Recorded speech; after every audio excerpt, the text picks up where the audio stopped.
大家好，我係阿 Yan， 又嚟到大家最中意嘅床上運動嘅時間啦。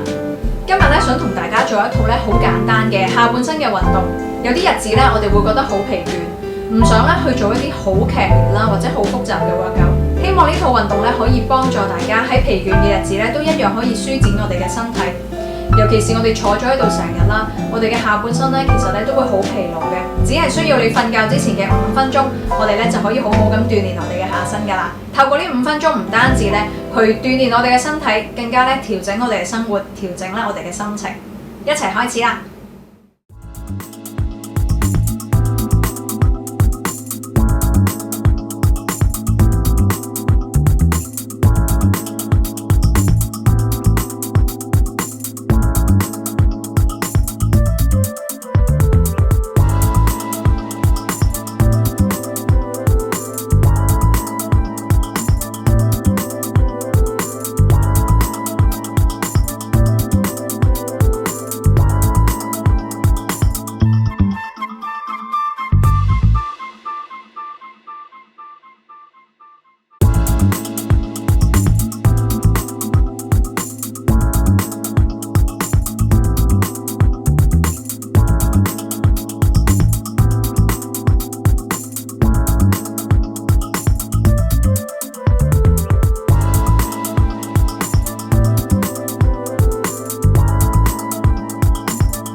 拜。